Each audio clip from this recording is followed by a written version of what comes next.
आप सब लोगों ने जो समर्थन किया, सहयोग का वादा किया, उसके लिए आप सब लोगों को धन्यवाद देता हूं। साथियों,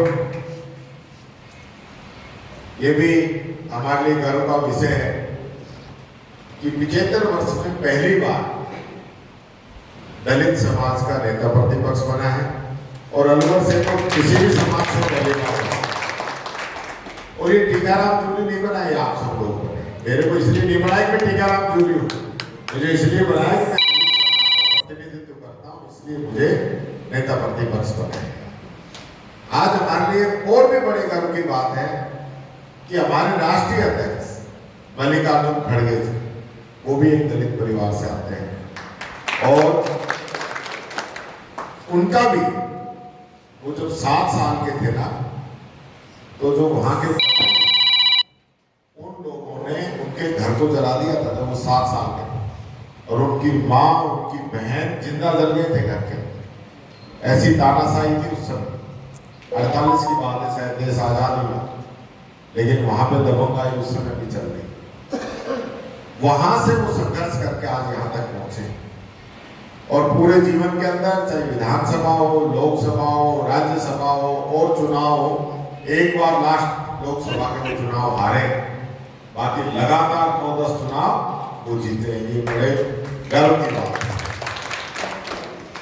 मैं बात आज के माहौल की करना चाहूंगा। आज जिस प्रकार का माहौल देश के अंदर चल रहा है, यहाँ मेरे से पूर्व वक्ताओं ने मोदी की गारंटी की बात की। गारंटी तो उस व्यक्ति की है ही नहीं, जो वादे किए वो तो सब फेल हो गए। 2 करोड़ युवाओं की बात हो, 100 दिन में काला धन लाने की बात हो, 15 लाख खाते की बात हो, किसान की आमदनी दुगनी करने की बात हो, हर घर को, हर व्यक्ति को मकान देने की बात हो, $16 बराबर करने की बात हो, महंगाई कम करने की बात हो, आतंकवाद खत्म करने की बात हो, ये तो गारंटी फेल है ही है। इसके अलावा भी तो हमारे देश का प्रधानमंत्री जो कहता है उसके मायने आप देखिए। बेरोजगार युवाओं के लिए कहता है कि पकौड़े तल लो। हम जो है नाले की गैस से चाय बनाते थे। अभी इंटरव्यू हो रहा था, इंटरव्यू कह रहा है बात एआई की हो रही है। जो आज आर्टिफिशियल इंटेलिजेंस आ रहा है, एक प्रकार का रोबोट आ रहा है, दूसरा इंसान हो गया, इंसान से भी ज्यादा काम कर रहा है। अब जो जैसे मैं यहाँ बोल रहा हूँ, सेम ये चीज मेरे बिना बोले ही कंप्यूटर ऐसे बोल देगा जैसे मैं बोल रहा हूँ। उस पे चर्चा हो रही है एआई पे, और प्रधानमंत्री कह रहे हैं हमारा तो बच्चा जब पैदा होता है ना तब भी आई एआई बोलता है। अरे तू कहीं तुलना कुछ तो कर। आप देश के प्रधानमंत्री, आपकी हर बात का एक मतलब निकलता है, लेकिन नहीं, कोई मतलब नहीं। कल चूरू गया, चूरू में भी कह दिया मेरा देवेंद्र से पुराना नाता है। चूरू में देवेंद्र है, दिल्ली में नरेंद्र है, हमारा तो पुराना नाता है। मास्टर का प्रोग्राम में जाएगा तो मैं मास्टर बनना चाहता था, सेना के में जाएगा तो मैं सेना में शामिल होना चाहता था, पंजाब में जाएगा तो मेरा पंजाब से पुराना नाता है। अरे भाई, इतने नाटक के प्रधानमंत्री के पद पे अच्छे नहीं लगते। आज 10 साल देश के अंदर आपको राज करते हुए हो गए, हालत क्या कर दी आपने देश की। जिन मुद्दों के साथ आप सत्ता के अंदर आए थे उन पे काम नहीं कर रहे। आज भी जब वोट मांगते हैं, अब किस चीज पे वोट मांग रहे हैं? कांग्रेस में परिवारवाद है, कांग्रेस का जो घोषणा पत्र है मुस्लिम लीग के, उसमें झलक दिखाई देती है। क्या झलक दिखाई देती है? इस घोषणा पत्र ने यह कह दिया कि हम मजदूर की मजदूरी कम से कम 400 रुपए रखेंगे, तो यह आपको सहन नहीं होगा। घोषणा पत्र ने यह कह दिया कि जो गरीब महिलाएं हैं उनके खाते में हम साल में 1 लाख रुपए देंगे, वो आपको सहन नहीं हो रहा है। घोषणा पत्र में अग्निवीर योजना को बंद करने की बात कही है, वो सहन नहीं हो रहा है। किसान को एमएसपी देने की गारंटी जो इस घोषणा पत्र में दी है वो आपको सहन नहीं हो रही है, और युवाओं को पहली नौकरी पक्की देने की जो बात कही है वो आपको सहन नहीं हो रही। पेट में दर्द दूसरा है और हाव भाव दूसरे पैदा करना है। ये लोग आज इनकी सरकार है। अभी कल नीमराना के अंदर एक एससी के व्यक्ति को 22 घंटे तक जबरदस्ती बैठा के रखा, 22 घंटे तक। ये मुख्यमंत्री के पास गृह मंत्रालय कह रहे थे अत्याचार कम करेंगे, अत्याचार कम हो रहे। रोजाना हालत यह प्रदेश के अंदर 3 दिन पहले मुख्यमंत्री की सुरक्षा में जो इंस्पेक्टर है उसका बेटा एक ठेले वाले की बैट मार के हत्या कर देता है, बैट मार के हत्या कर देता है घर के बाहर। ये हालत है प्रदेश की। अपने यहाँ के रोज समाचार आ रहे हैं, क्यों भाई? आप तो कहते थे कि आप बहुत अच्छा काम करेंगे, और यही नहीं इनकी नीति जो है। आज जो संविधान को खत्म करना चाहते हैं, क्यों खत्म करना चाहते हैं? ताकि इनको वोट नहीं मांगना पड़े। ये वोट बंद करना चाहते हैं। इस प्रकार की नीति बनाना चाहते हैं, इस प्रकार की चुनाव प्रणाली बनाना चाहते हैं जैसे चाइना में वोट नहीं डलते, रशिया में वोट नहीं डलते, कोरिया में वोट नहीं डलते, ऐसे ही यहां करना चाहते हैं। इनकी मंशा ये है। और मैं आप लोगों से कहना चाहूं, ये समाज पहले सोया हुआ था, बाबा साहब ने भी इस चीज का जिक्र किया, लेकिन आज ये समाज जाग चुका है। आज हमारा भाई अगर कोई सोया हुआ है तो उसको भी जगाने की जरूरत है। आज हम लोग सब, मैं, मंच, आप सब यहां तक पहुंचे हैं तो संविधान की देन है। और अगर आज हमने संविधान को नहीं बचाया तो संविधान को बचाने की बात नहीं है, तो हम सबको खुद को बचाने की बात है। क्योंकि संविधान के रूप में एक सबको ताकत है। संविधान ही हमारी सबसे बड़ी लाठी है, संविधान ही हमारी सबसे बड़ी मदद करता है। आज जिस प्रकार से ईडी, इनकम टैक्स, सीबीआई छापे डाल रही है, संविधान में थोड़ी लिखा है कि आप किसी को भी अरेस्ट कर लो। दो मुख्यमंत्री, चुने हुए मुख्यमंत्री, जिनको जेल के अंदर डाल दिया, कितने मंत्री डाल दिए,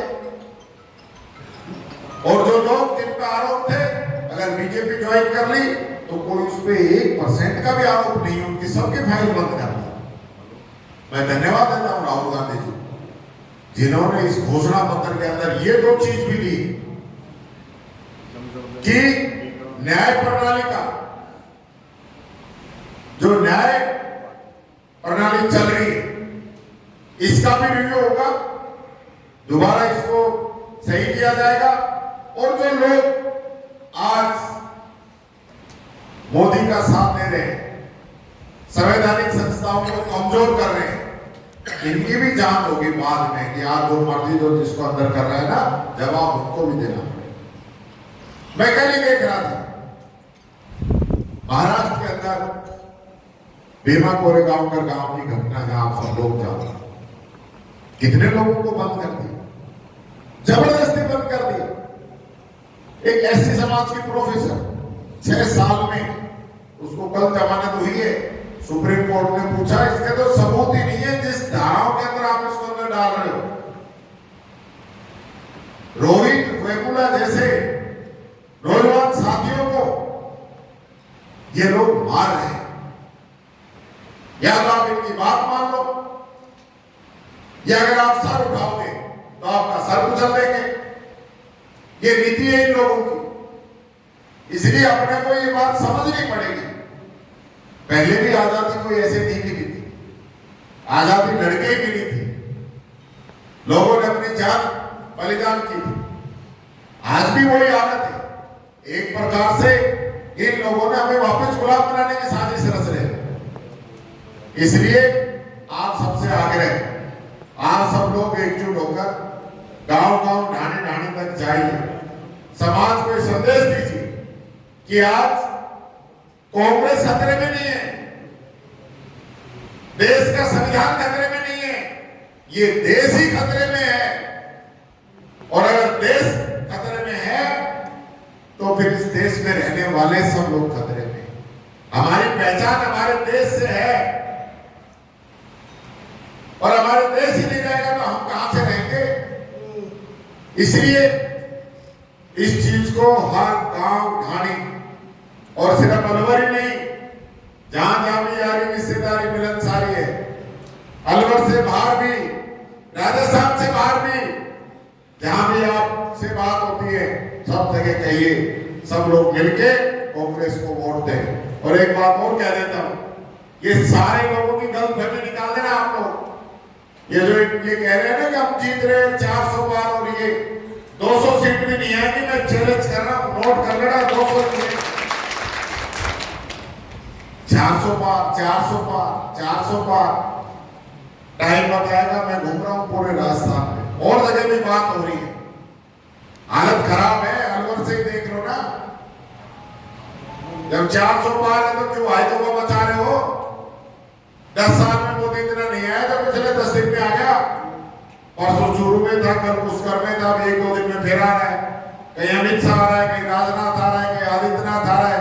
क्यों भाई, तुम्हारी तो 400 पार है, क्यों चक्कर लगा रहे हो? हालत खराब है इनकी, सारे सर्वे सब आगे, क्योंकि मीडिया जो बड़े वाला मीडिया अपने नहीं, जो ऊपर वाला है वो दिखाता नहीं। ये न्यूज भेजेंगे, न्यूज चलेगी, लेकिन जो वहां बैठ के जो परसेप्शन बनाते हैं ना, 4 आदमी बैठेंगे, 4 विश्लेषक बैठेंगे, वो ये कहेगा ये हो रहा है, वो कहेगा ये हो रहा है, फिर कोई कहेगा ये सर्वे ये कह रहा है। अभी मेरे पास फोन आया साहब, सर्वे तो ये कह रहा है कि 25 की 25 सीट जो है राजस्थान में बीजेपी की आ रही है। कितने लोगों का सर्वे किया है? सब 5,000 लोगों। राजस्थान में 8 करोड़ की आबादी है, ये 8 करोड़ तय करेंगे कि 5,000 तय करेंगे? ऐसे ही देश की आबादी 140 करोड़ है, और ये 10-5,000 से अपने अपने लोगों से पूछ के और सर्वे कर देते हैं कि ये सर्वे हो गया या होगा। यहां पूछो ना सर्वे, अभी बता देंगे कौन आएगा, 1 मिनट में सर्वे क्लियर हो जाए। इसलिए कहते भी, मैं तो ये कहूं, जब तक इलेक्शन है टीवी कर दो बंद, और जो देख रहे हो ना माहौल अपने सामने, जो टीवी में नहीं है, हाथ जो दिख रहा है, उस माहौल को देखते हुए एक एक वोट हाथ के निशान पे लगाओ, सब एकजुट रहो, पीछे कोई भी बात नहीं हो, सब बातों को हमें भूलना है। विधानसभा चुनाव में क्या हुआ, आपस की हमारी क्या लड़ाई है, गांव में, घर में, परिवार में 100 बातें हो सकती है, आगे चलती रहेगी, लेकिन इस समय सब लोगों को एकजुट होने की जरूरत है। और मैं आपको विश्वास दिलाता हूं, टीकाराम जूली आपकी वजह से बैठा है जयपुर के अंदर, आपकी लड़ाई मैं लड़ूंगा, आपको कोई परेशानी नहीं आने दूंगा, ये मैं आपको विश्वास दिलाता हूं। आप सब लोग एकजुट होकर लग जाओ, काम में लग जाए आप, यही मैं आपसे निवेदन करता हूं। बहुत बहुत